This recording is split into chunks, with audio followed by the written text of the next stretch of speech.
KBS 열린 토론.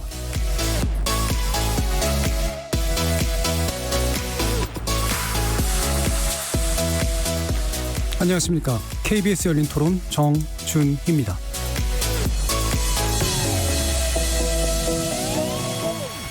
KBS 열린 토론, 오늘은 정치의 재구성으로 여러분들을 만납니다. 두 가지 죽음을 두고 사회가 몸살을 앓고 있습니다. 지난 금요일 안타까운 선택을 한 고 박원순 서울시장이 성추행 혐의로 고소됐다는 이유로 서울특별시장으로 진행되는 장례 절차를 문제 삼는 목소리가 나오고 조문불참을 공개적으로 거론하는 정치인도 등장했습니다. 다른 한편 고 백선엽 죽군대장의 장지를 두고 논란이 일었는데요.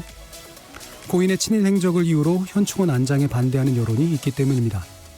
결국 대전 현충원으로 결정이 났지만 여권을 중심으로 현충원에 안장된 친일 행위자의 이장을 추진하는 법이 발의되면서 이후에도 관련 논란은 이어질 것으로 예상됩니다. 정치의 재구성 논객들과 각 당의 입장 살펴보겠습니다. 다른 한편 정부 여당이 부동산 대책 관련 입법 추진에 속도를 내고 있지만 미래통합당이 정부 정책과는 상반된 내용의 개정안을 발의하면서 반대 입장을 분명히 하고 있죠. 국회 통과 과정이 어떨지 주목되는데요. 이어지는 2부에서는 종부세와 양도세 개정안 관련된 쟁점 짚어보도록 하겠습니다. KBS 열린 토론은 여러분들이 주인공입니다. 문자로 참여하실 분은 샵 9730으로 의견 남겨주십시오. 단문은 50원, 장문은 100원에 정보 이용료가 붙습니다. KBS 모바일 콩, 트위터 계정 KBS 오픈, 그리고 유튜브를 통해서도 무료로 참여하실 수 있습니다. 시민 논객 여러분의 날카로운 의견과 뜨거운 참여 기다리겠습니다. KBS 열린 토론 지금부터 출발하겠습니다. 살아있습니다. 토론이 살아있습니다. 살아있는 토론, KBS 열린 토론. 토론은 라디오가 진짜입니다. 진짜 토론, KBS 열린 토론.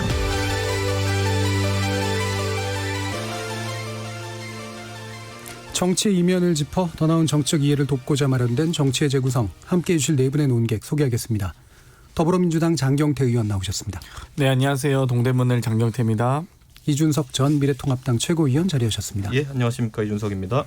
국민의당 싱크탱크인 국민미래연구원장을 맡고 계시죠. 정현정 배재대 교수 자리하셨습니다. 네, 안녕하세요. 그리고 정의당의 혁신위원이신 김준우 변호사 함께하셨습니다. 네, 안녕하세요. 김준우 변호사입니다. 자, 일단 두 가지 죽음의 문제에 대해서 이야기를 해야 되는 그런 상황인데요. 첫 번째는 이제 고 박원순 서울시장에 관련된 내용입니다. 오늘 연결식이 이제 열렸고요. 지금 그 피해자로 주장되는 분의 어떤 그 기자회견까지 이제 있었습니다. 일단은 고 박원순 시장이 성추행 의혹으로 고소된 직후에 이제 극단적인 선택을 했다라고 하는 두 가지가 연결이 되면서 조문 관련된 논쟁이 정치권을 달구고 있는 그런 상태이긴 합니다. 이 조문의 정쟁화라고 부르는 게 맞을지는 모르겠습니다만 이에 대해서 일단 장경태 의원 어떻게 보고 계시는지요? 일단 고인께서 이렇게 참 안타깝게 비보를 전하게 돼서 너무 안타깝고요. 사실 이제 어찌됐건 고 박원순 시장님은 또 인권 변호사로서 또 시민운동의 길을 닦았던 분입니다. 참여연대와 아름다운 재단, 아름다운 가게, 그리고 시청광장과 광화문광장을 시민품으로 돌려주신 분인데 참 이렇게 안타깝게 생을 마감하게 돼서 대단히 좀 애도를 표합니다. 예, 뭐 기본적인 뭐 입장을 듣기보다는 그냥 곧바로 그냥 쟁점 관련된 이야기로 들어가는 게 좋을 것 같은데요. 조문 관련돼서 정치인의 이제 발언이 처음 나온 건 어떤 면에서 정의당 쪽이었었습니다. 예. 네. 그래서 김준우 변호사님 지금 어떤 당의 상태인가요? 뜨거운 것 같습니다. 예. 예. 근데 지금 이제 유호정 의원이랑 장애 의원 두 분은 이제 조문을 가하는 행위가 피해 호소인에게 가해질 어떤 메시지다 이런 것들을 생각해서 가지 않겠다라고 입장을 밝힌 반면에 이제 심상정 대표나 이제 배진교 원내대표가 등은 이제 조문을 가고 오늘 또 연결식엔 배진교 원내대표가 참석을 했습니다. 당에서는 정의당 같은 경우는 고인의 죽음을 애도하고 또 이제 혹시 있을지 모르는 피해 호소인에 대한 2차 가해 등등과 관련된 것들이 없길 바란다는 이제 두 가지의 입장이 동등하게 나가는데 예. 이제 글을 이제 표출하는 방식에 있어서 톤과 매너가 이제 조금 원내 6명밖에 안 되는 작은 정당입니다만 의원들별로 좀 다른 뭐랄까 표현을 했습니다. 근데 이제 뭐 당 지도부랄까 아니면 뭐 중앙당 뭐 이런 뭐 의원들 사이에서 각자의 행태를 두고 뭐 과도한 긴장이나 예를 들어 뭐 비난이나 비판이나 이렇게 있는 건 아니고요. 그냥 서로 다른 표현 방식에 대해서 서로 존중을 하는 분위기입니다. 다만 이제 당 바깥에서 좀 당에 대해서 좀 뭐 더 비판적으로 보신다거나 아니면 일부 당원들이 탈당을 한다든가 아니면 이제 오히려 또 이런 행위에 이제 용기를 얻고 지지를 하겠다고 입당을 한다든가 뭐 이런 좀 서로 상반되는 일이 있고요.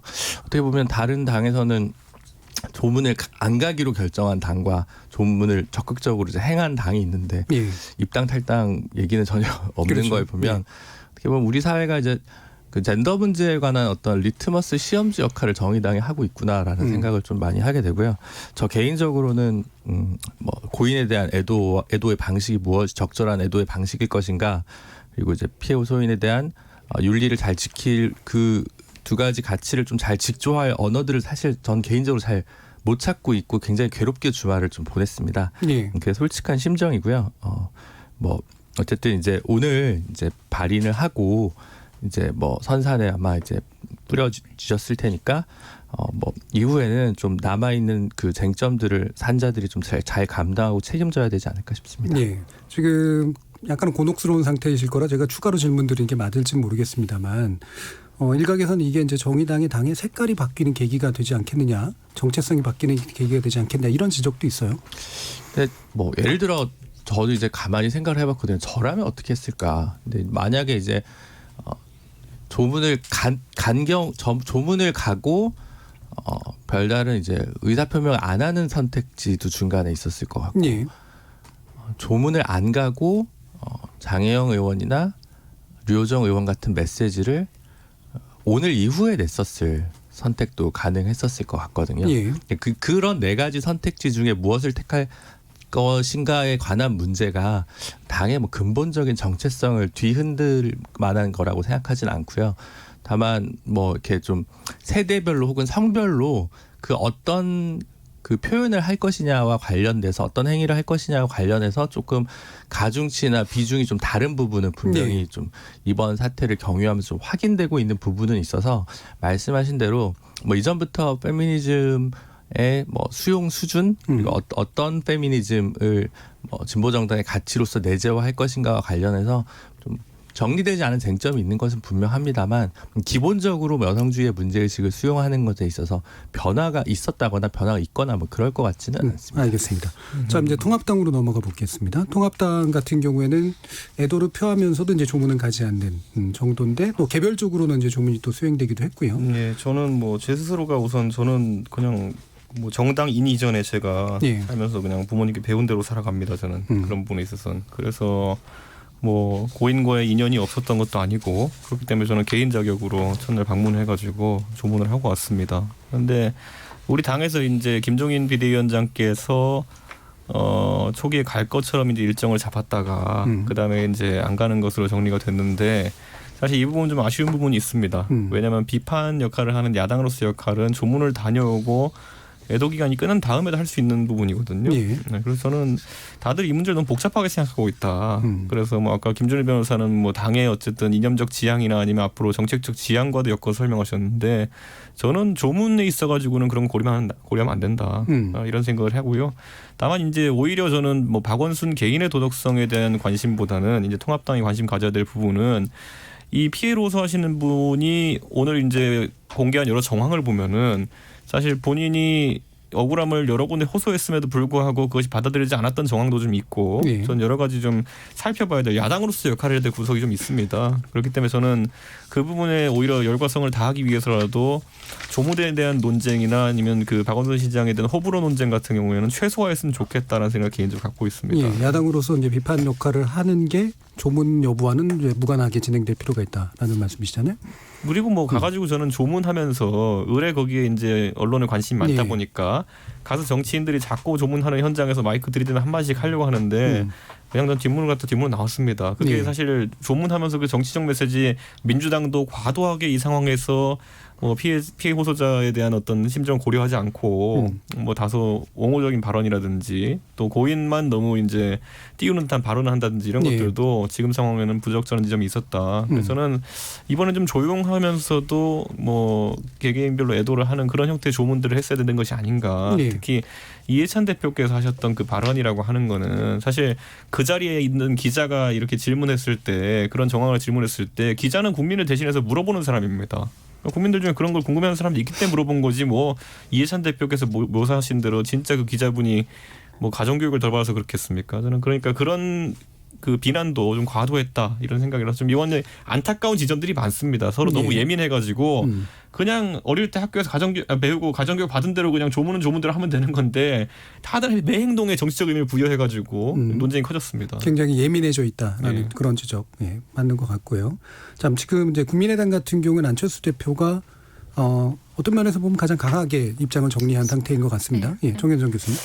처음에 이제 조문을 하지 않겠다 이렇게 공개적으로 말씀을 하셨을 때 뭐 방금 이준석 최고위원이 말씀하신 것처럼 사실은 이제 망자에 대한 어떤 조문이라고 하는 것은 좀 별개의 문제로 봐야 되는 것 아닌가라는 생각을 저는 개인적으로 갖고 있었어요. 근데 오늘 2시에 이제 기자회견이 있지 않았습니까? 그때는 이미 그 사건의 내용에 대해서 사실은 뭐 드러난 바도 없고요. 단순히 이제 고소장에 접수됐다라고 하는 사실만 있었을 때였거든요. 근데 오늘 2시에 기자회견의 내용, 특히 이 고소인이 4년 동안 지속적으로 여러 가지 뭐 음란물이라든지 또 비밀 대화방으로였던 초대 뭐 이런 어떤 여러 가지 고통 들어온 순간에 대한 얘기가 있었습니다. 안철수 대표는 늘 언제나 그 피해자 중심주의라는 거를 강조해 오신 분이거든요. 그래서 그런 생각을 했습니다. 혹시 이 문상이 우리가 그냥 인간적인 도리 차원에서 하는 그 문상이 이 피해자 입장에서 보았을 때는 어떠했을까라고 하는 겁니다. 오늘 기자회견장에서도 나왔지만 한 50만 이상이 이 서울특별시장으로 치르는 것에 대해서 반대를 했음에도 불구하고 그것이 그대로 이루어지는 것을 보고 그 고소인이 이것이 바로 위력이구나. 라는 것을 느꼈다라는 겁니다. 그리고 항상 그 천만수장의 어떤 그 위력이라고 하는 것을 늘 언제나 불안하게 그래서 저항하지 못하고 얘기하지 못하고 뭐 이런 어떤 과정들을 거쳤다고 피해자가 자신의 어떤 내용들을 기술한 것에서 나왔거든요. 그런 것을 보았을 때 이 조문이 그 피해자 입장에서는 어떻게 이해되었을까라고 하는 것이죠. 혹시라도 그것이 상처를 또 한 번 주고 그 위력을 다시 한번 보여주는 행위가 되는 것은 아닐까. 심지어는 대통령께서도 화환을 보내셨잖아요. 이런 기타 등등의 것이 그 고소인에게 입장에서는 상당한 상처였을 것이다. 그래서 안철수 대표가 처음부터 조문을 가지 않겠다라고 말씀하신 것에 대해서 상당히 이해가 됐습니다. 그러니까 그 피해자로 하여금 가해 또는 2차 가해를 하지 않는 그리고 그 사람의 고통을 한번 이해해주고 그 중심에서 생각해보는 하나의 어떤 대응 행위로 조문을 하지 않겠다라고 했던 안철수 대표의 의견은 저는 이제 와서는 상당히 타당한 것이 아니었는가라는 생각을 하고 있습니다. 자, 그러면 지금 이제 연결식이 진행이 됐고요. 지금 아까 이제 통합당 같은 경우에는 연결식 이후에 필요한 조사가 있다면 진행을 해야 된다. 또는 야당으로서 비판할 것들은 비판해야 된다. 이제 이런 식의 얘기를 해 주셨는데 어떤 식의 절차가 필요하다고 보시는 건가요?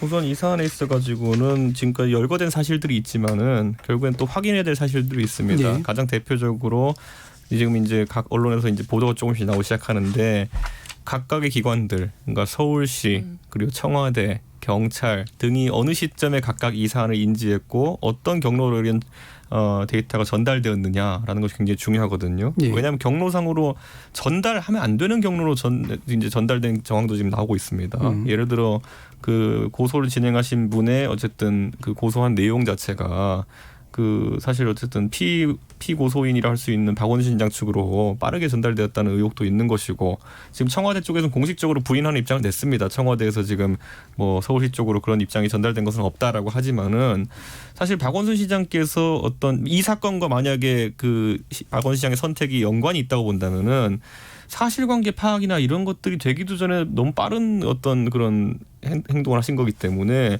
의아한 지점들이 있거든요. 그래가지고 저는 뭐 그런 것들에 대한 실체적 규명을 좀 해야 되지 않나 이런 생각이 들고요. 저는 뭐 이 부분에 대해 가지고 피해자 이제 피해를 주장하시는 분께서 원하신다면은 네. 당연히 절차적으로 지원할 거고요. 그 경찰에서 이것을 수사 형태로 진행하는 것도 있지만은 저희는 우선 뭐 저 하태경 의원 같은 경우는 오늘 저희 모임에서 입장을 냈던 것이 그 여가부가 지금 이 상황에서 역할을 좀 해야 된다. 왜냐하면 지금 이 위력에 의한 어쨌든 성추행, 성희롱 이런 것들이 사실 국가기관 내에서 이제 발생한 것이거든요. 그렇기 때문에 이런 것들이 뭐 오고돈 시장권도 있고 했기 때문에 전체적으로 그런 비슷한 환경의 노인분들이 피해를 입는 상황은 없는지 이런 것들을 선제적으로 조사를 하겠다고 나서야 될 것이 여가부인데 지금 상황에 그 아주 뭐 미온적인 대처 또는 저희가 표현하기로는 숨어 있는 정도로까지 느껴질 정도로 반응이 없습니다. 그렇기 때문에 저는 수사를 통해 가지고 아까 언급되었던 국가기관 간의 정보 전달 체계를 파악하는 것도 중요하지만은 비슷한 사례가 지금 서울이랑 부산이라는 대도시에서 두 군데서 비슷한 일이 있었기 때문에 다른 곳에서는 비슷한 일이 없는지 이게 구조적인 문제라면 앞으로 어떻게 예방해야 되는지 저는 정부 부처가 선제적으로 나서야 된다고 봅니다. 그 진상조사와 관련된 부분 그 부분에 대해서는 뭐 여가부이든 무엇이든 일단 그 피고소인 자체가 망자이기 때문에 공소권은 없어서 네. 경찰에서 추가 조사를 하기는 어려운 것이죠. 그러니까 피고소인을 소환해서 조사하는 것도 어려운 상황이고요.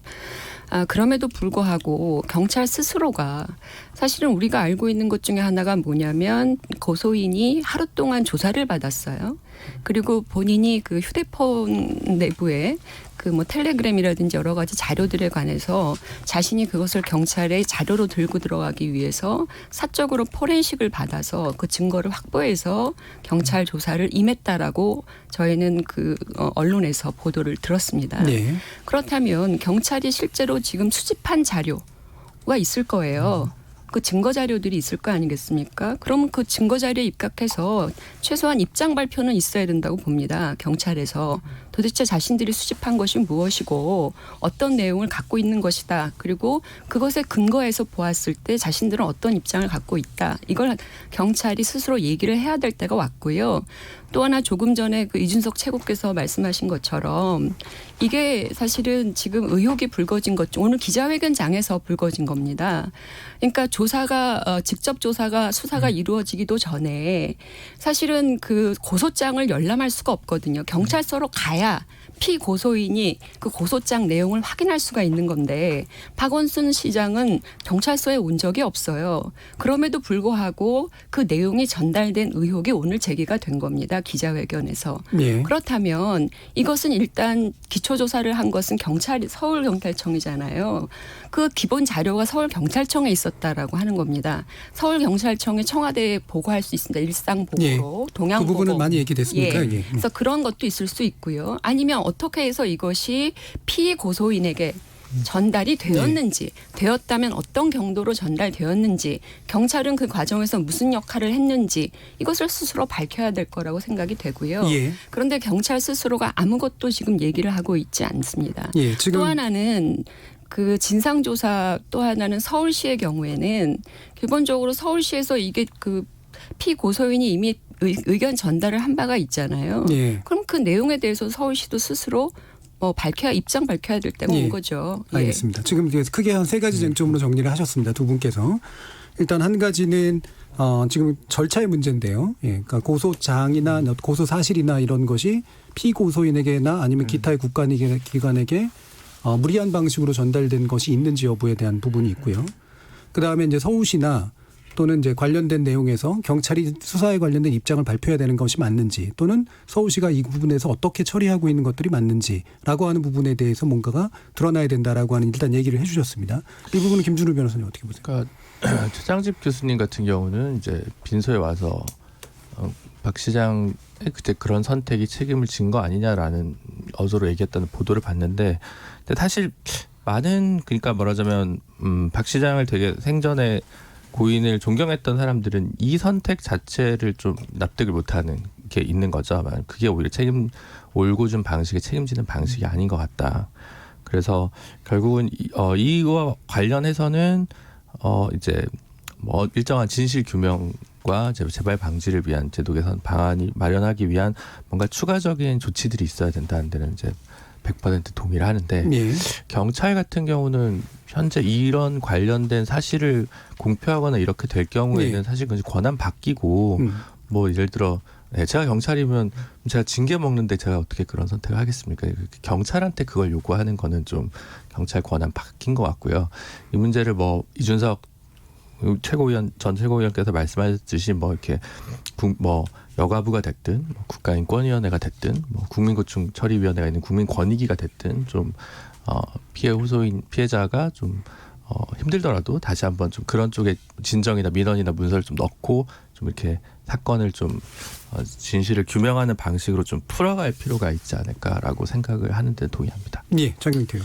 아무래도 이제 뭐 그동안은 애도 기간이었으니까요. 또 오늘 아침에 있었던 연결식 전까지는 저희가 이 부분에 대해서 참 좀 조심스럽게 고려해야 된다 생각합니다. 그러니까 뭐 마치 2시에 있었던 기자회견을 보고 이럴 줄 알았다라고 생각하는 것 자체가 저는 조금 너무 사후적 판단이다라고 생각을 하고요. 어찌되었건 이 어떤 형벌보다도 무거운 형벌 아니겠습니까? 목숨보다 더 중요한 가치가 어디 있겠습니까? 목숨을 내놓은 이런 사안에 대해서 조금 더 우리는 신중할 필요가 있다 이런 생각을 하고요.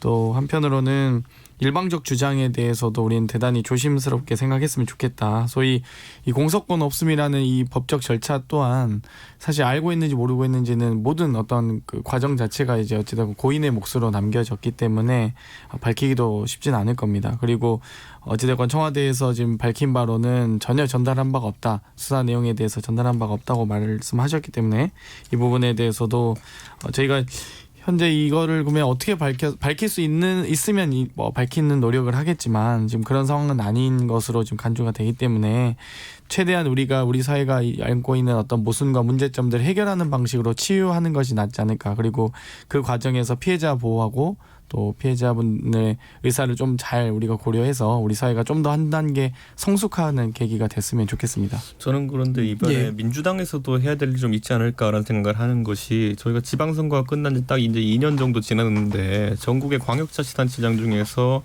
지금 5명 정도가 지금 시장직이나 아니면 지사직 수행 중에 문제가 생겼습니다. 2분은 이제 직을 상실했고 그리고 3분 같은 경우에는 법적인 문제에 연루되어 있습니다. 그렇기 때문에 오늘 이해찬 대표께서 며칠 전까지 다소 이제 좀 그 격앙됐던 모습과 달리 오늘은 이제 뭐 예기치 못한 일로 이런 공백이 생긴 것에 책임을 통감한다. 그래서 그리고 또 피해 보수 여성에 대해서도 아픔의 위로를 표한다 이렇게 사과의 뜻을 이제 전했는데 전 그것보다도 이제 대한민국 인구의 절반 이상의 어쨌든 광역자치단체에서 지금 뭐 시정 공백 또는 지금 뭐 문제가 생긴 상황입니다. 그렇기 때문에 이런 부분에 대해 가지고 재발 방지책이나 이런 것들을 민주당에서 언급하는 것이 중요하겠다. 최근에 보면 민주당 소속의 지방 의회장들도 이러저러한 일에 연루되어 있는데 총체적으로 이런 것들이 뭐 여당에서 계속 언급되는 것 자체가 국민들에겐 굉장히 자존심 상한 일일 거라 좀 봅니다.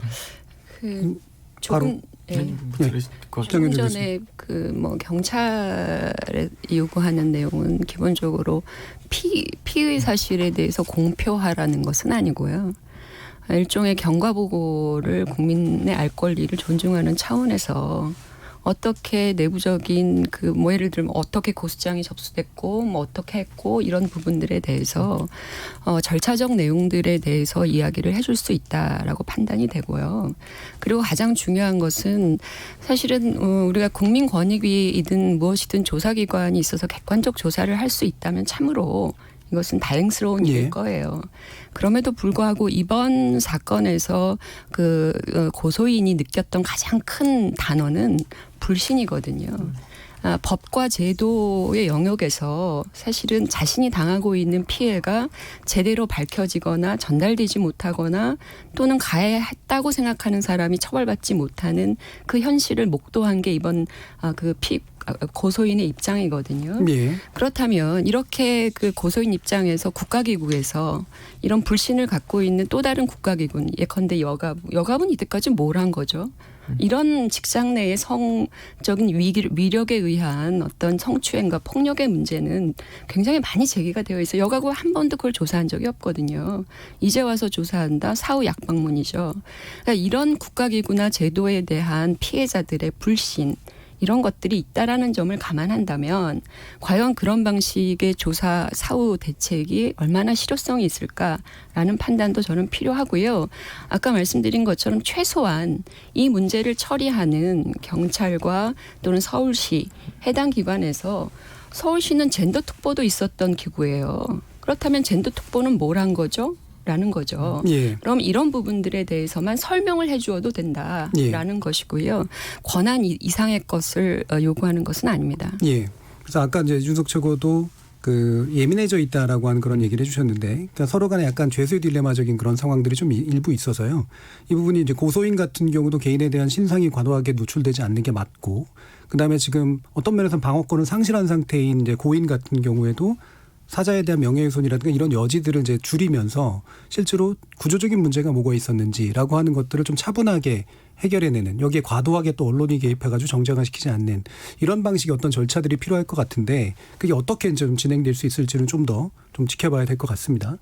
또 한 가지 그래서 이제 좀 우리가 지적하고 넘어갈 게, 이게 좀 얘기하기가 좀 싫습니다만 미래통합당의 배현진 원내대변인이 좀 잘못된 좀 지적을 하셨잖아요. 지금 이제 박주신 씨에 관련된 얘기를 하고, 이게 이제 좀 잘못된 방향으로 이제 괜히 논란이 이끌어지게 되는 그런 문제였던 것 같은데, 당에서는 어떻게 보고 계시나요? 실제로 뭐 병역법에 대한 어쨌든 뭐 박주신 씨 본인에 대한 판단은 이미 종결된 것이고 무혐의로 그렇기 때문에 그것에 대해서 배현진 의원이 지적하고자 했던 것은 아닐 겁니다. 다만 이제 그 당시에 공직선거법 위반으로 이제 고발당한 수명이 지금 재판에서 아직까지 2심에서 장기간 계류 중이거든요. 그러다 보니까 그 부분에 대해서 법원이 선택한 증인인데도 불구하고 이제 박원순 시장의 아들 되는 분이 출석을 하지 않는 관계로, 뭐 그분이 출석하지 않는 이유도 저는 이해는 갑니다. 왜냐하면 본인은 종결됐다고 생각하니까.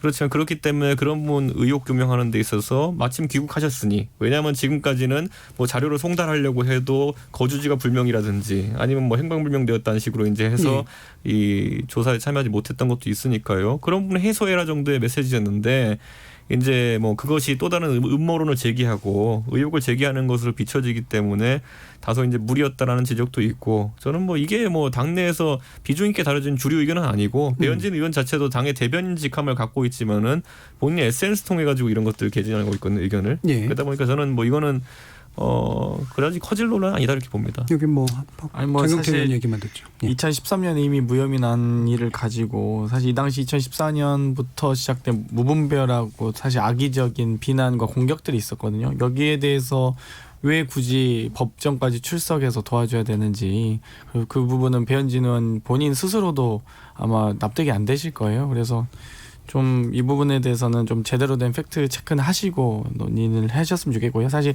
저희가 당이나 저희도 대부분 청년 의원들도 뭐라고 좀 반박하고 싶었지만, 굳이 뭐 이런 상황에서 저희가 상중에 반박하지 않는 것이 또 저희의 도리라고 생각합니다.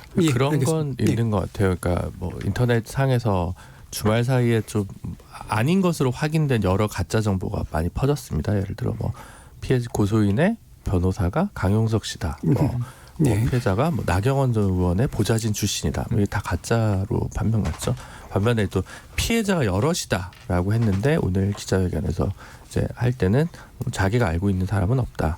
이런 얘기가 나 있고, 외부 압력 없었다. 뭐 유포되고 있는 인터넷에 떠들고 있는 것은 경찰청에 제출된 것과는 다르다. 뭐 이런 것들이 또 확인됐단 말이죠. 그러니까 지금 상당히 뭐 조심스러우고 또 중요한 문제이기 때문에 좀 언어의 인플레는 좀 꺼져졌으면 좋겠다는 생각이 많이 듭니다. 박원순 시장 아들 병역 문제에 관해서는 그 미래통합당은 어쨌든 배현진 의원 개인의 의견이다라고 하지만 사실은 이 엄중한 상황이잖아요.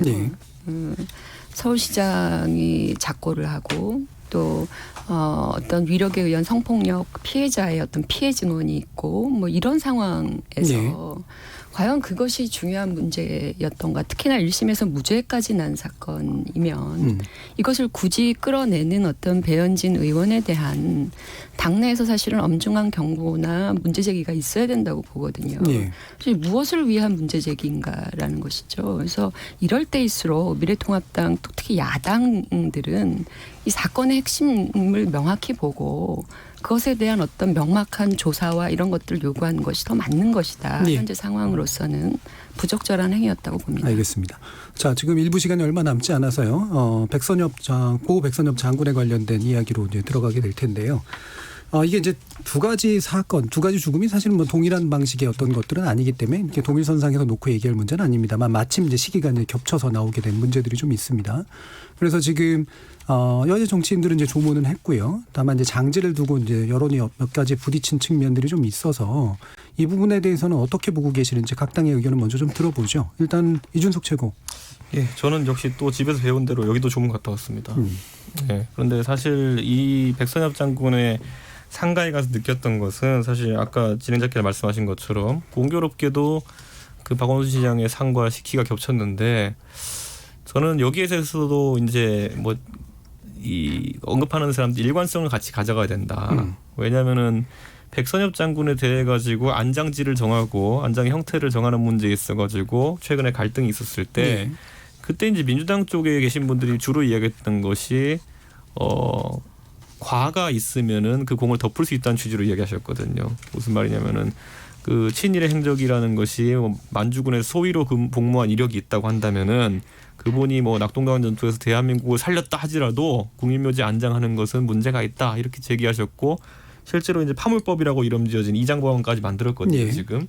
근데 저는 반대로 저는 뭐 공과 과라는 단어라는 거를 사실 우리가 많이 듣는데 뭐 민주당이 그대로 이 논리를 적용하자면은 박원순 시장께서도 뭐 몇 가지 업적이 있을 수 있겠지만은 만약에 과가 큰 것으로 드러난다면은 또 이번에 이 사건의 진실이 밝혀져 가지고 과가 있으신 걸로 밝혀진다면은 똑같이 이제 접근하실 건지 그분에 대한 여러 가지 뭐 명예나 아니면 서훈 같은 것들에 대해 가지고 민주당이 언급하고 박탈하는 법안을 만들 의향이 있는지 저는 그게 뭐 저는 그렇게 하라는 게 아니라요. 네. 저는 결국에는 개인에 대해서 아까 말했듯이 개인을 추모하고 조문하는 것과 그분에 대한 평가는 따로 가야 되는 것이고 공과 과도 제 생각에는 같이 갈 수 있다 좀 보는 것이거든요. 네. 지금까지 민주당은 과가 털끝만큼이라도 있으면 공을 다 덮어버리는 것으로 지금까지 보수 측의 인사들에게 대한 언급을 해왔는데 앞으로는 좀 이런 걸 뭐 거울 삼아 가지고 과도한 그런 주장이 없었으면 한다 이런 생각을 좀 하게 돼 있습니다. 네, 장경태 의원.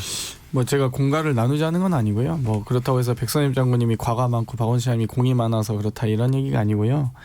친일파들의 국립묘지 안장은 반대한다는 말씀입니다. 저 박원순 시장님을 국립묘지 안장시켜야 된다고 주장하는 것이 아닙니다. 어찌되었건 이 만주군에서 활동하셨고요. 간도 특설대에서 장교로 복무하신 분입니다. 그러니까 소위 만주군의 성격 자체가 관동군의 B급 군대죠. 그러니까 일본군 정규군인 관동군과 다르게 독립군을 토벌했던 만주군의 소속이었고 만주군의 장교인 신분 또한 소위 생계를 위해서 간 것이 아니라 장교 신분을 보장받기 위해서 갔던 친일파 행적이 너무나 명백하기 때문에 국립묘지 안장을 반대하는 것이지 제가 지금 백선엽 장군님이 뭐 유죄다 무죄다 이런 걸 따지려고 하는 게 아니고요. 공가를 평가하려고 하는 거 아닙니다. 그러니까 국립묘지 안장에 대해서 과연 이 친일파가 국가유공자로서의 자격이 있느냐 없느냐를 우리가 진지하게 토론할 수 있는 것이죠. 제가 한번 여쭤볼 건데 잠깐만요. 지금 이 법안 제기된 거는 그냥 친일파가 아니라 서운이 취소된 분들하고 연관이 된 거잖아요. 뭐 여러 가지 법안들이 있는데요. 뭐 김홍걸 의원님이 발의하신 법안이라든지 뭐 지금 현재 김병기 뭐 이수진 의원님이 발의하신 법안 여러 가지 지금 법안의 논의는 있지만 전체적 흐름과 맥락은 친일파들의 국립묘지 안장에 대해서는 좀 다시 한번 재검토해야 된다. 좀 더 폭넓은 입장이시고요. 예. 장근정 교수님. 결국은 이제 친일파를 어떻게 정의하느냐의 문제죠. 우리가 역사적 사실 속에서 친일 행위가 명확히 드러난 분들이 있어요. 그런 분들의 사실은 그 법이 적용된다라고 하면 실제로는 뭐 문제 제기를 할 이유는 없을 것이다. 그럼에도 불구하고 이 백선엽 장군 같은 경우도 사실은 본인이 소속되어 있는 그 간도 특설대 여기에는 어떤 소속이 일단 그랬다는 것이고 백선엽 장군 스스로는 한 번도 그 독립군과 만나서 전투를 하거나 그들을 소탕하거나 이런 행위를 한 적이 없다라는 스스로의 얘기를 한 적도 있어요. 물론 이 백선엽 장군의 유가족들은 대전현충원에 가도 상관이 없다 이렇게 얘기를 하면서 대전현충원도 국가이기 때문에 라는 그런 말씀을 하셨거든요. 그런 차원을 놓고 보면 사실은 이런 분들을 나중에 사실은 또다시 그렇게 애매모호한 친일파 정의를 가지고 파멸을 해야 되는 상황이 벌어진다.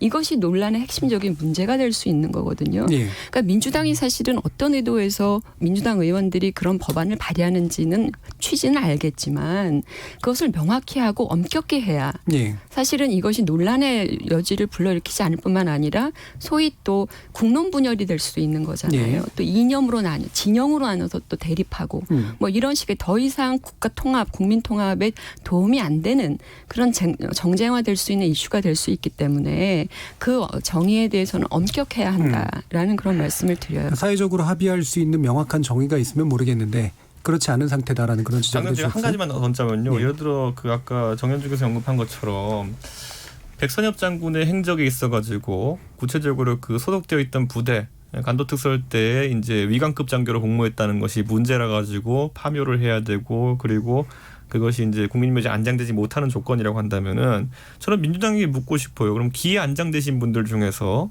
예를 들어 만주군의 소위로 복무하신 분 누군지 아시지 않습니까? 그분에 대해서도 파묘를 해야 됩니까? 뭐 그 부분도 사실 저는 전반적으로 검토할 수 있다고 보는데요. 최소한 현재부터 그러니까 현 시점부터 묘지를 안장하는 문제와 이전에 안장돼 있는 묘지를 다시 이제 이전하는 문제는 또 다른 문제거든요. 논쟁이 파묘는 확장되기 때문에 전 논쟁을 조금 더 협소하게 좀 줄여서 말씀드린다면 지금부터라도 최소한 백선엽 이 장군부터라도 사실 국립묘지 안장에 대해서 검토할 필요가 있다고 생각합니다. 근데 저는 예, 김준우 변호사님. 뭐 예를 들어 박원순 시장 서울시장으로 하냐 마냐 이제 논란이랑 이제 마찬가지인데, 그러니까 저는 뭐 논란이 있을 수 있다고 생각합니다만 어쨌든 현재 법에서는 백선엽 장군이 장군 묘역에 가는 것에 대해서는 뭐 법대로 하는 거기 때문에 뭐 이게 뭐 며칠 미룰 수 있는 것도 아니고, 오히려 논리됐던 건 동작이냐 대전이냐의 논란은 그 장군 묘역이 동작이 없어서 이제 대전으로 가야 되는데 굳이 동작을 고집할 거냐라고 해서 그런 편의까지 봐줄 필요는 있을까? 뭐 이런 정도였다고 생각하거든요. 그래서 저는 그 친일 논란이 있는 분들이 이제 뭐 어떤 합의점이 정확하다면 뭐 파묘할 수 있다고 생각을 합니다. 수준은 정해야겠지만. 근데 뭐 그걸 가지고 그걸 정쟁화하냐라고 얘기하면 정치적 논쟁거리가 될 수 있으면 정쟁화할 수 있다고 생각을 합니다. 하지만 그거는 그걸 소급해서 하는 것에 대해서는 상당히 신중해야 되고 현재 장례 절차를 집행하는 데 있어서는 동작에 가는데 저 개인적으로는 이견은 없고요. 그리고 그렇게 해서 그걸 부끄러워하더라도 그 자체도 저는 기록일 수도 있다고 생각해요. 백선엽 장군 것만 놓고 보더라도 정쟁화하는 것이 타당하다라고 보시는데 이거 자체도 결론이 안 나잖아요. 결과적으로. 이 행위 자체를 어떻게 증명할 수 있을 것이며 본인이 더군다나 안 계신 상황에서 어떻게 이것을 증명할 수 있을 것인지는 계속 논란만 가중될 뿐이고요. 그리고 여당이나 기본적으로 그 법안을 발의한 다수당의 입장에서는 자신들의 해석대로 가져갈 가능성이 충분히 있는 거죠. 그렇다면 또 다른 역사 왜곡의 가능성도 충분히 있는 것일 수도 있다라는 점이고요. 대단히 위험한 발상일 수가 있는 겁니다. 그래서 엄격해야 된다는 그런 말씀을 드리고요. 그 부분은 만약에 본인이 안 계시기 때문에 따라서 왜곡될 수 있다는. 아니 어떤 증거를 어떻게 찾을 겁니까? 예를 들어서 살아계시면 살아계실 때 이미 백선엽 장군 같은 경우에는 진술을 하셨어요. 본인이 그런 행위를 한 적이 없다. 근데 그걸 믿어주지 않았던 것이고 그 믿어주지 않았던 이유가 뭡니까? 이분이 소속된 부대가 그러하다. 그런 일을 활동을 했던 부대라고 했단 말이죠. 소속되어 있는 것만으로 그 사람은 친일 행위자가 된 겁니다. 그러니까 그 부분에 저기에 대한 조사나 논의 자체를 반대하시는 거예요? 아니면은 지금은 그럴 의미가 없다라고 보시는 거예요? 그런 논의 자체를 명확한 어떤 근거를 갖고 시작하지 않으면 그 논쟁 자체는 답변 없이 끝날 가능성이 기준을 가지고 높다. 시작하자. 알겠습니다. 그러니까 저는 지금 시점에서 그 백선엽 장군의 묘역이 사실 대전이냐 서울이냐의 논란은 뭐 그게 뭐 격의 차이는 아닙니다. 둘 다 국가에서 관장하는 현충원이고, 그런데 다만 이제 관리의 측면에서 봤을 때 그 동작동 현충원에는 6.25 전쟁 때 전몰 하신 분들이 상당 부분 매장되어 있는 곳이고, 저희가 서해수호 이날 같은 행사는 대전 현충원 가서 하거든요. 그건 왜냐하면 연평해전이나 아니면 천안함 용사들이 다 그곳에 안장되시기 때문이기 때문에 뭐 우리가 앞으로 6.25 행사를 한다든지 뭐 이런다 할 때도 백선엽 장군이 그것이 치러지는 동작동 현충원에 계시는 것이 의미가 있다고 판단하기 때문에 그렇게 했던 것이지, 뭐 이것이 뭐 격을 나누거나 아니면 뭐 예우의 차이가 있다 이렇게 보는 관점은 아닙니다. 통합당도. 알겠습니다. 저 좀 짧게 말씀드리면 의혹과 역사 역사는 좀 다르다고 생각하고요. 어찌되건 만주군은 징병을 시행했던 건 1944년부터입니다. 심지어 자원을 했고요. 또 장교로 복무했습니다. 그 소속도 간도 특설대라고 하는 독립군을 토벌하는 부대에 소속돼 있었기 때문에 이 부분에 대해서 사실 어떤 검증이나 이미 다 명백하게 사실관계 전 확인됐다고 말씀드리잖아요. 만주군 소위로 자원했던 박정희 대통령을 파묘하자고 주장하시면 됩니다, 같이. 뭐 저는 그 부분도 논의 가능하다고 봅니다. 알겠습니다. 예. 네. 기준에 관련된 이야기는 여기서 할 것들은 아니기 때문에요. 기준이 필요하다라는 정도에서는 어느 정도는 동의는 가능할 수 있을 것 같습니다. 자, 우리 일부 토론이 진행되는 동안 청취자들이 보내신 의견도 들어보도록 하겠습니다. 정의진 문자 캐스터. 네, 지금까지 청취자 여러분이 보내주신 문자를 소개합니다. 콩 아이디 2757님. 조문 관련 논란을 보면서 최소한의 예의가 없는 사람들이 많다고 여겼습니다. 반성이 필요해 보여요. 고 박원순 시장이 범죄자라뇨. 그는 아직 범죄자가 아니에요. 최소한 조문 다녀온 뒤에 잘잘못을 따져도 늦지 않다고 생각됩니다. 콩 아이디 1653님. 시민장은 적절하지 않았다고 생각합니다. 5일장을 치르던 7일장을 치르던 가족장으로 했으면 상관없지만 서울시 기관장으로 치르다뇨. 고소인 측에서 보면 이해가 안 되지 않을까요? 콩 아이디 조진수님. 그냥 고인을 추모하면 되는데 너무 정치적으로 해석해 정쟁화하는 건 바람직하지 않은 것 같습니다. 콩 아이디 4285님. 박 시장은 세상에서 가장 귀한 생명을 버렸습니다. 그보다 더한 죄값이 뭐가 있을까요? 당사자가 사망했는데 뭘 조사하고 따지겠다는 건가요? 무조건 그 고소자 말만 믿고 망자를 2번 사망시켜야 합니까? 유튜브 청취자 이준영님. 자살로 죄값을 치렀다는 주장은 그만했으면 합니다. 오만하게도 보입니다. 고소인을 향한 지지자들의 비난도 부당해 보입니다. 라고 보내주셨네요. 네, KBS 열린 토론. 이 시간은 영상으로도 생중계하고 있습니다. 유튜브에 들어가셔서 KBS 일라디오 또는 KBS 열린 토론을 검색하시면 지금 바로 토론하는 모습 보실 수 있습니다. 방송을 듣고 계신 여러분이 시민 농객입니다. 계속해서 청취자 여러분들의 날카로운 시선과 의견 보내주세요. 지금까지 문자캐스터 정의진이었습니다. 토론이 세상을 바꿀 수는 없습니다. 하지만 토론 없이 바꿀 수 있는 세상은 어디에도 없습니다.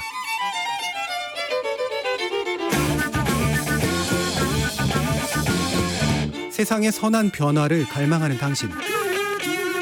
정답이 아니라 질문의 힘을 믿는 당신. 우리 KBS 열린 토론에서 만납시다.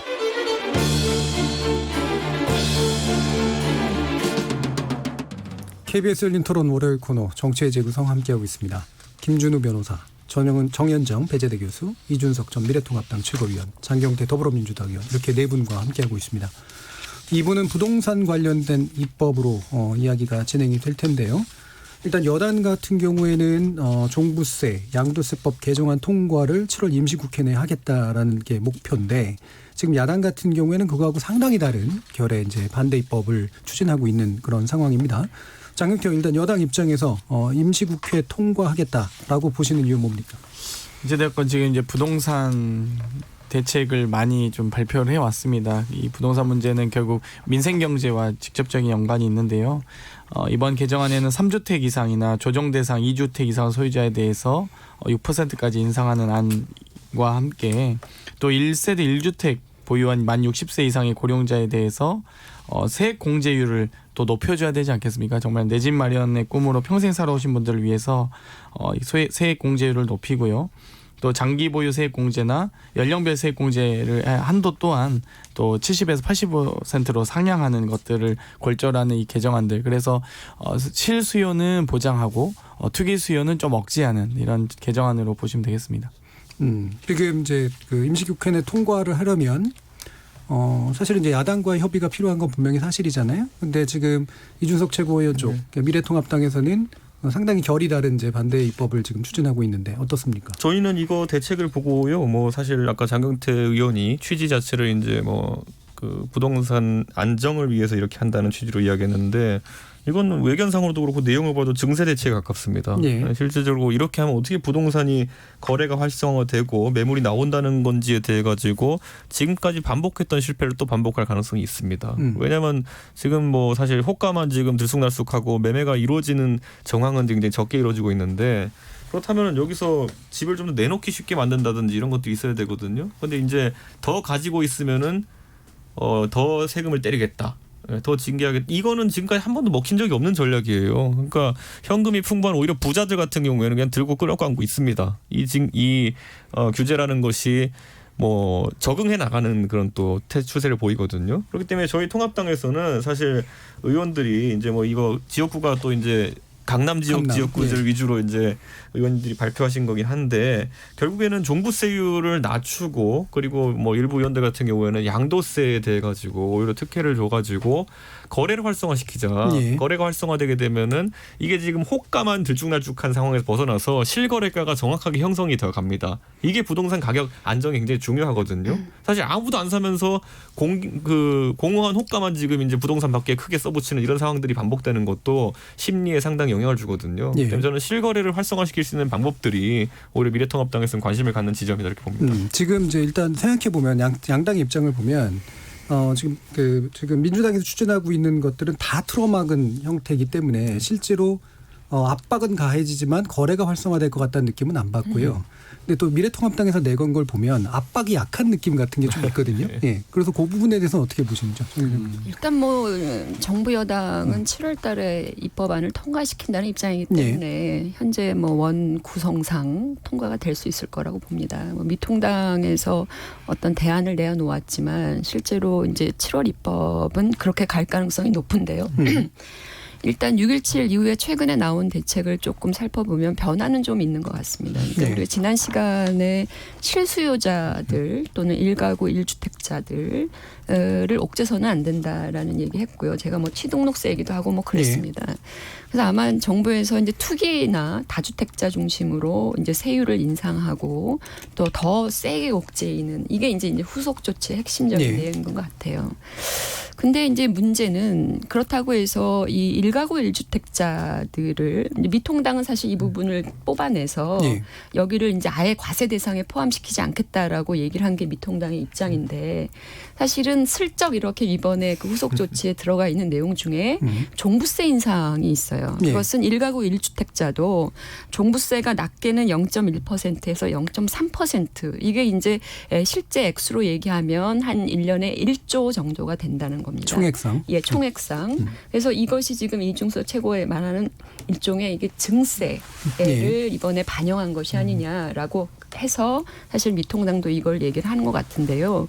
이런 것은 실제로 정부가 뭔가 좀 갖고 있는 원천적인 문제, 즉 집은 사지도 말고 갖고 있지도 말고 팔지도 말라. 지금 이게 이제 그 시장에서의 볼멘 소리거든요.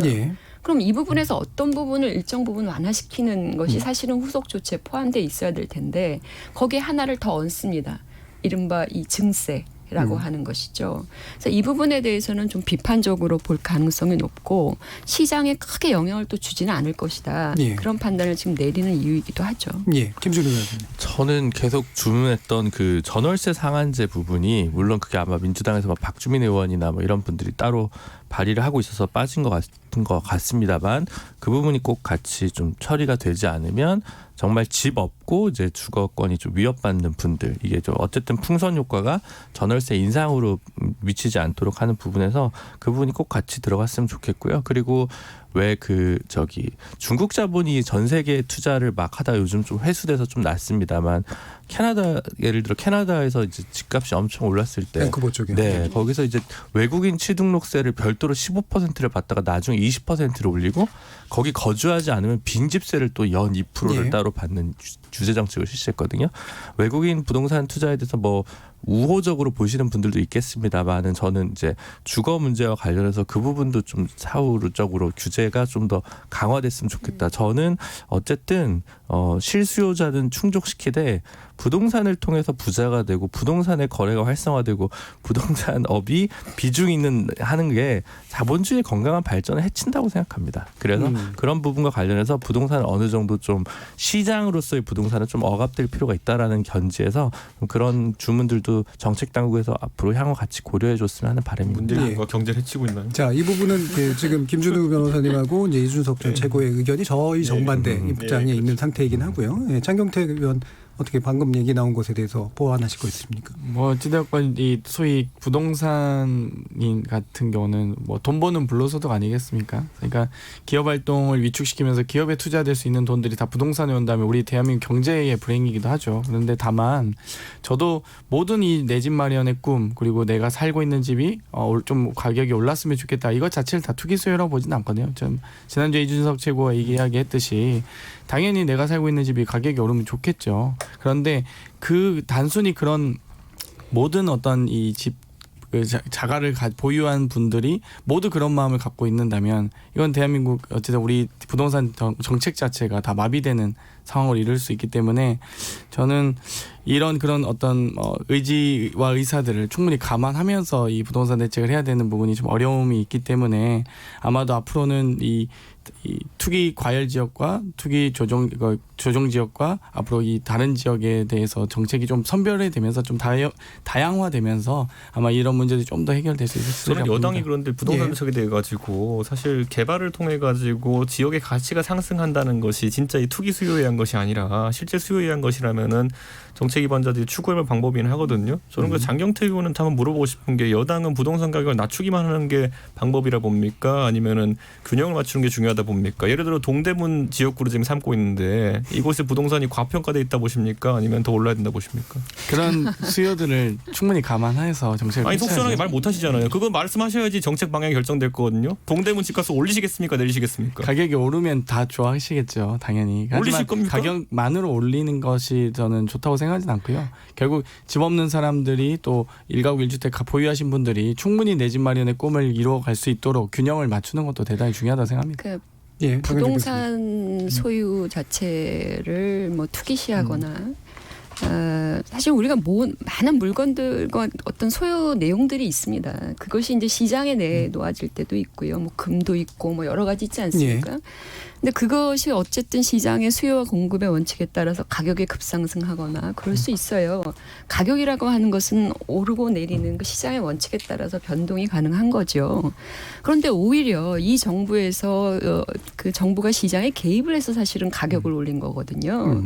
그래서 사실은 소유하고 있는 사람들도 갑자기 가격이 올라버린 거예요. 거기에 따라서 또 가격이 올랐다고 해서 정부는 또 과세를 합니다. 누진을 하고 뭐 이런 형국이라는 거예요.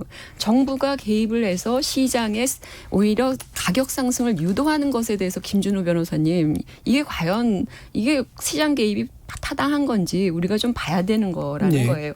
개입을 해서 오히려 부동산 가격을 내렸다 그러면 이거는 찬성할 만하고 박수 칠 만한 일이에요. 근데 정부가 개입하는 족족 사실은 부동산 가격을 올려놓고 있어요. 투기 행위를 더 지금 오피스텔로 옮겨간답니다. 아파트가 이제는 안 돼서. 교수님 그 얘기 과정에서 그러니까 정부가 개입했기 때문에 가격이 올라갔다라고 설명하실 수 있는 부분을 좀 더 말씀해 주시죠. 지난번에도 데이터를 말씀드렸잖아요. 이 정부에 들어와서 사실 한 거는 규제잖아요. 되도록이면 어쨌든 집을 못 팔게 하고 제대로 또는 못 사게 하고 뭐 여러 가지 억제 요인을 썼단 말이에요. 대출도 규제하고 이랬잖아요. 대부분이 다 규제예요. 그것은 기본적으로 그 부동산을 어떻게든 가격을 묶겠다는 의도였을 거예요. 그런데 지금 다른 정권에 비해서 오히려 그 규제를 완화한 정권에 비해서 훨씬 더 집 가격이 상승했다는 객관적인 데이터가 있잖아요. 왜냐하면 제가 이 질문을 드리는 이유가 제가 말씀드리는 분명하게 해야 될 게 그러니까 집값을 잡겠다는 규제가 실패한 거랑 집값을 잡으려고 했더니 그게 오히려 값을 올려놨다는 두 가지는 다른 결이기 때문에 그게 같은 이유는 아니잖아요. 그거는 결과로 도래하는 거잖아요. 정부의 의도가 처음부터 그랬다고는 얘기하지 않습니다. 정부가 규제를 할 때 가격을 올리겠다는 의도를 가지고 한 건 아니에요. 이 정부는. 아니, 그러니까 제가 왜냐하면 부동산 가격이 올라가는 변수는 굉장히 여러 개가 있기 때문에 방금 말씀하신 게 제가 동의가 되는 건 규제를 하려고 했으나 실패했다는 동의가 되는데 실패했고 그 개입했기 때문에 올라갔다는 다른 문제는 그러니까 아마 교수님 얘기의 궁금증이나 청취자분들이 생각하는 건 규제를 안 했으면 오히려 안 올랐을까?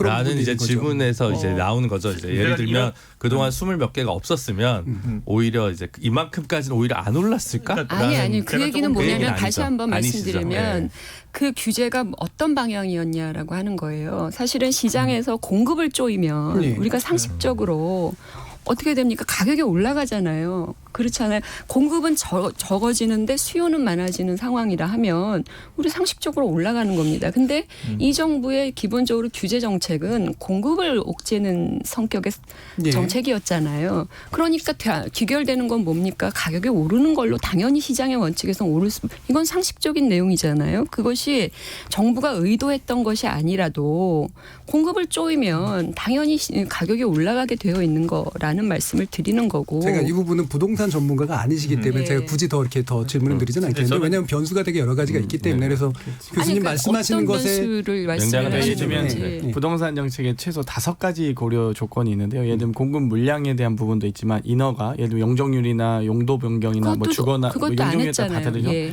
대출 제도도 다 달라질 수 있고요. 금리도 달라질 수 있고요. 사실 이 조세 제도에 따라서도 이 여러 가지 변수들이 부동산 정책에 이제 영향을 미치게 되는데 저희가 정말 노력했던 건 저희가 부동산 가격을 올리기 위해서 노력했던 정부는 아니기 때문에 최대한 이 많은 산업 자본이나 어떤 많은 어떤 소위 유유 자본들이 이 부동산으로 몰리는 것만큼 막아보자. 그리고 그 전 정부 또한 지금 이제 교수님께서 말씀하셨던 것도 과연 과거 정부 그러면 부동산 정책 잘해서 지금 부동산 소위 가격이 일정하게 안정 국면이었냐라기보다는 세계적인 측면에서 사실 부동산 경기가 하강 국면이었습니다. 그때 우리나라는 오히려 소위 빚내서 집 사자라는 최경환 부총리가 경제부흥 정책 얘기하면서 가계 부채가 사실 뭐 75조까지 1년에 더 늘거든요. 서울시 1년 예산에 3년치가 가계 부채로 늘었습니다. 그러니까 정말 무분별하게 대출 제도를 시행했던 과거 정부에 비해서 저희는 그런 대출 제도를 좀 줄이고 있는 과정이다. 알겠습니다. 그럼에도 불구하고 오르고 있다. 이런 좀 말씀드리죠. 그러니까 저는 어떻게 생각하냐면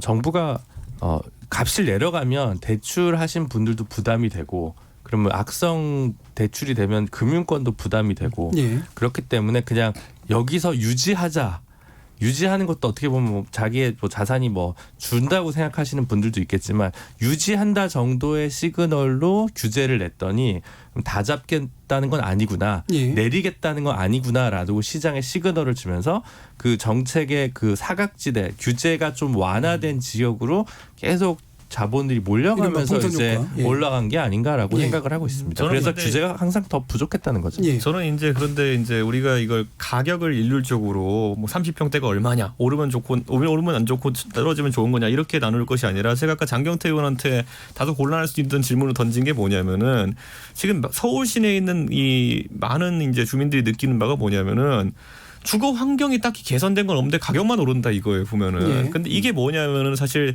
도시 재생의 사이클을 완전히 놓쳐버린 거거든요. 사실 과거에 잘 생각해 보시면 2008년도 이때쯤 MB 정부와 오세훈 시장이 그 당시에 뉴타운 정책이라는 걸 냈을 때 그게 상당한 시민들의 호응을 받았던 게 뭐냐면은 실질적으로 그때 주거 환경 개선이 필요하다는 인식도 같이 있었기 때문이거든요. 근데 그때 이제 만들어 놓은 판이 그 당시에 아까 장경태 의원도 언급했지만은 글로벌 금융위기가 덧붙여가지고 오히려 가격이 하락하는 국면이 이제 나오면서 상당수의 지구들이 수익성을 상실했어요. 수익성을 상실해서 사업을 추진하기 어려워졌던 거예요. 그런데 지금 이 집가 상승이 있어가지고 다시 한 번에 또 이제 변화는 뭐냐면은 일시적으로 일부 지구들 같은 경우에는 수익성이 생기고 있습니다. 보면은 그래가지고 도시 재생이 활성화될 수 있는 긍정적인 측면도 조금은 보이거든요. 그러니까 저는 정부에서 결국에는 이 부동산 가격의 상승이라는 것이 아까 제가 말했던 것처럼 투기 세력이 호가만 올리는 방식으로 갈 것이 아니라 진짜 도시 재생 등과 결부될 수 있도록 풀어주는 정책과 공급 정책이라 언급했던 것 같은 것들도 같이 나갔으면은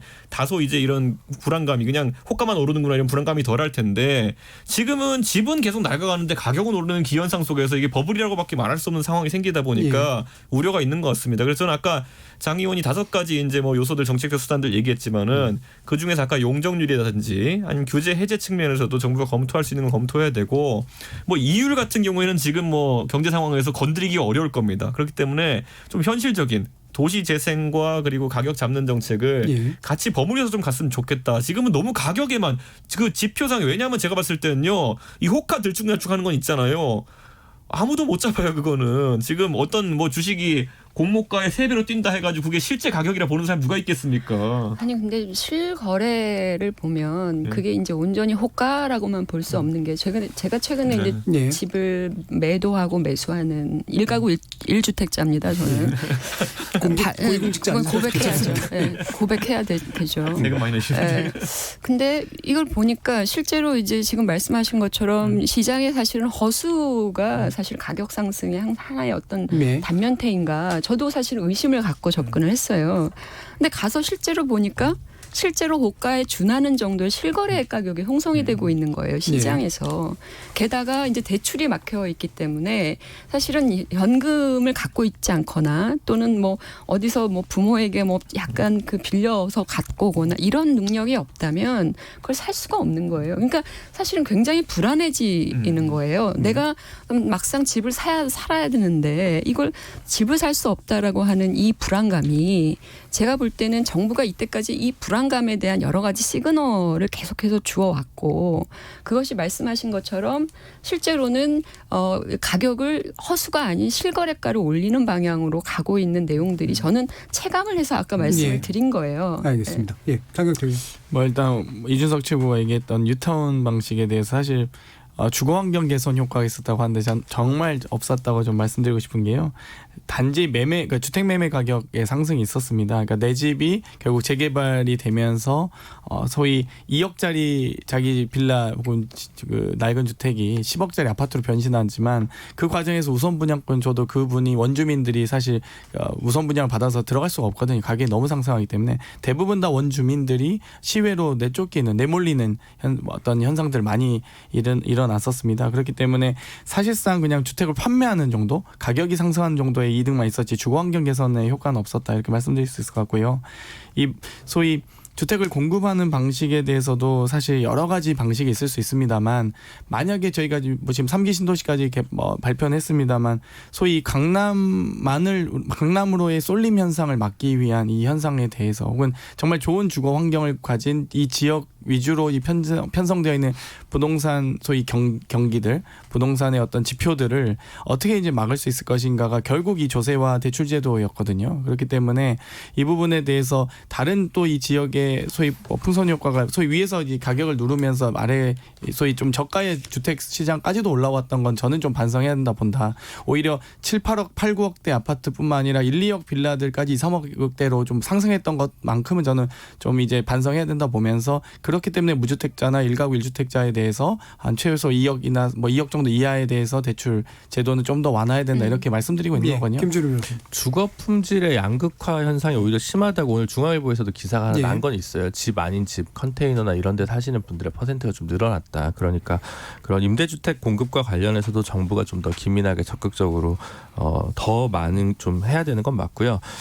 저는 뭐 용적률 완화나 이렇게 해가지고 하는 것들 투기적 효과 때문에 걱정이 좀 되긴 하는데 뭐 어쨌든 우리 이준석 의원이 최고위원이 항상 그 지역구로 자부하는 뭐 상계동이라든가 뭐 목동이라든가 80년대 서울에서 지은 아파트들 그리고 이제 1기 신도시 여기에 이제 그 당시에 좀 사실 뭐 죄송합니다만 그 당시 사용했던 모래 품질에 대해서 의문도 되게 많이 가져서 100년 갈 수 있는 가옥 인재에 대해서 좀 의문이 있지 않습니까? 그래서 사실 거기에 대해서는 좀 새로운 합의를 만들어서 뭔가 멸실 수요나 주거 품질 향상을 위한 누딜이 좀 필요할 시점이 있긴 있는데 그거를 필요해요. 그런데 그런 것들을 좀 이렇게 아니 뭐 여기는 아직도 뉴타운 그 당시 지정됐던 게 아직도 추진 중인 곳들이 많습니다. 주택 정비, 재정비 많이 그래서 계획이 뭐 있습니다. 새로 지은 거 보니까 잘 지어놨단 말이에요. 개발되고 있어요. 그런 고민들이 있어서 그래서 정책 조합이 지금 저는 대출 규제한 거는 초고가 시장이나 고가 시장에서의 규제는 잘 들어갔다고 뒤늦었지만 잘 들어갔다고 생각하고요. 그러니까 그 원하는 요구 사안들과 불만들이 이유 있는 불만인 경우가 있고 부자가 되고 싶은 욕망은 이유는 있지만 전 동의하기 어려운 불만. 그러니까 이걸 사서 뭔가 불을 더 쌓겠다. 집을 잘 사서 차익을 통해서 실현하겠다는 그런 욕망들에 대해서는 좀 제어할 수밖에 없지 않냐. 그래서 그런 것들을 좀 더 종합적으로 잘 고려한 정부가 됐으면 좋겠는데 최근 논란이 되고 있는 것 관련해서 모든 일을 하다 보면 사람이 좀 지치고 예. 좀 이렇게 돼서 한번 국토부 장관을 한번 교체를 할 때도 되지는 않았는가라는 생각도 좀 한편으로 좀 해봅니다. 예.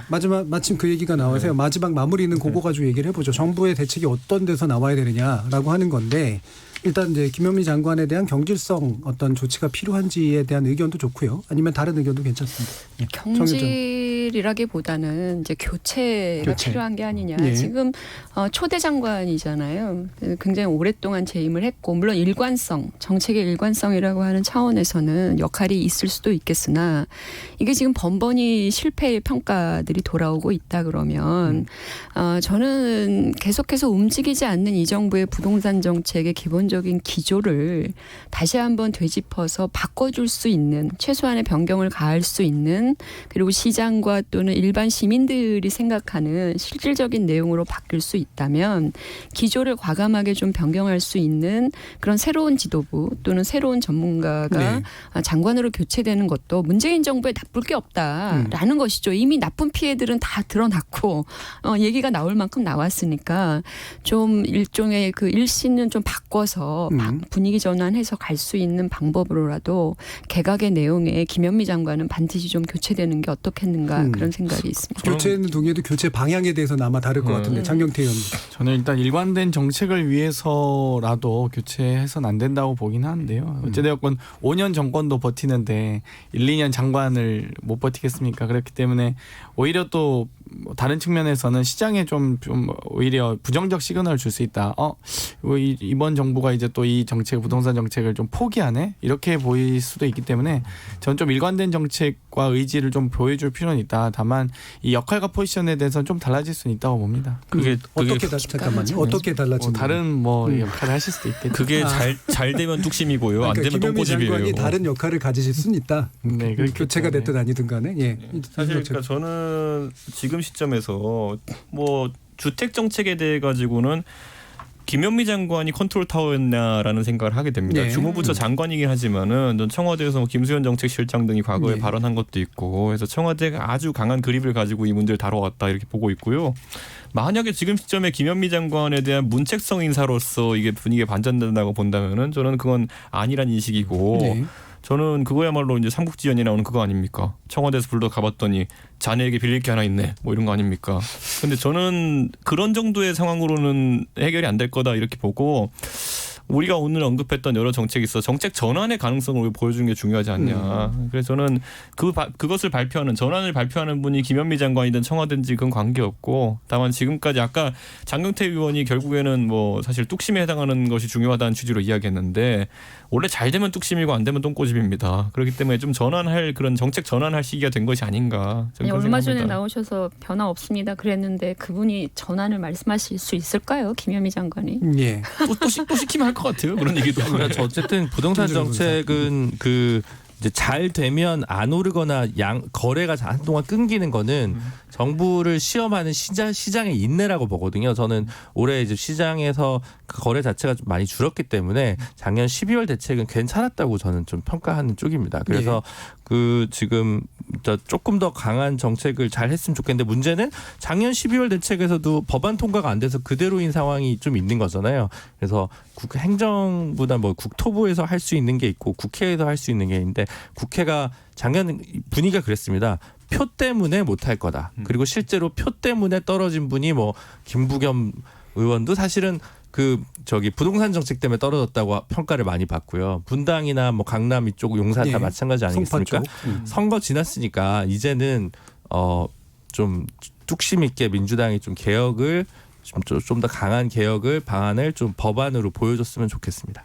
예, 사실 조금 자세하게 살펴보면요, 국토부가 부동산 정책을 모두가 다 해결할 수 없습니다. 방금 제가 5가지 공급이나 인허가나 대출제도나 금리나 조세제도 말씀드렸는데, 사실상 국토부가 온전히 권한을 행사하는 건 공급 정도일 겁니다. 그러니까 인허가나 이런 부분은 대부분 이 용도 변경 이런 부분들은 지방정부의 권한으로 있고요.